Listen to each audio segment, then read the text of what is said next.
medical malpractice cases can be pretty complex and I would imagine challenging. Very. Can you explain why that's the case? Well, there's special statutes in Florida that deal with medical negligence cases or medical malpractice cases.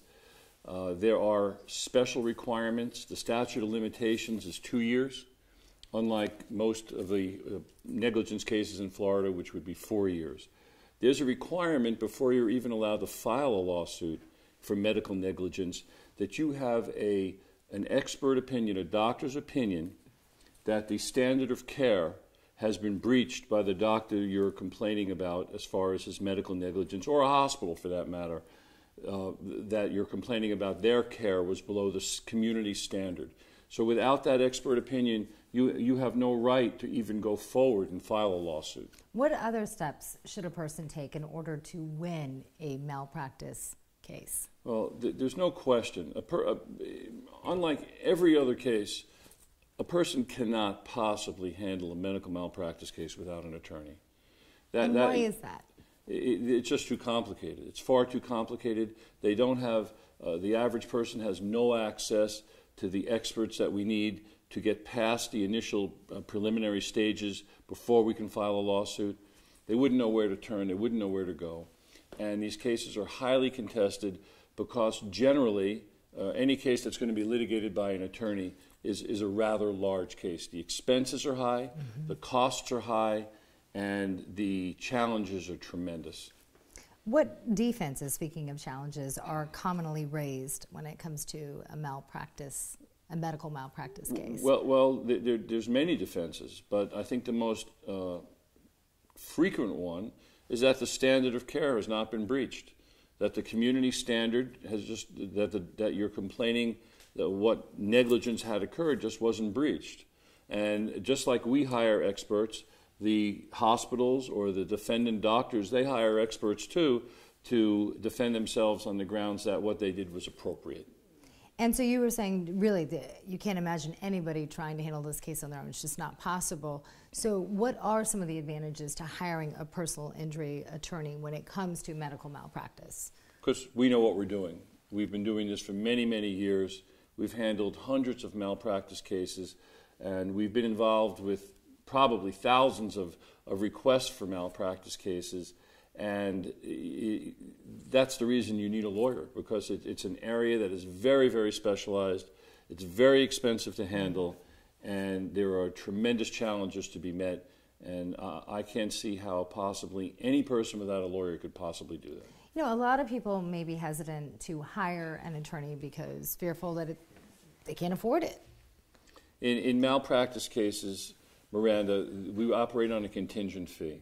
Right. And I must tell you, unlike some other cases where we might take an opportunity to go forward on a case that we're a little questioning about, we're very, very careful on the cases we take in medical malpractice because they're so expensive to litigate. The average malpractice case, I don't think we can even consider taking unless we're prepared to spend $50,000 to $75,000 in costs. Wow. And ultimately, if we're not successful, we don't ask the client to reimburse that money. That money is something that we pay. So we're very, very careful about those cases to make sure that the cases we take, we have a good opportunity to win.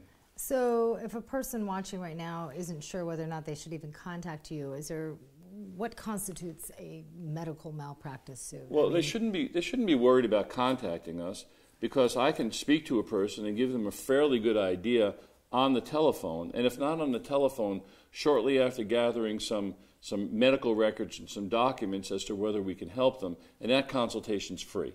Dennis, unfortunately, we hear about medical mistakes all the time. Does that mean that individual has a medical malpractice case?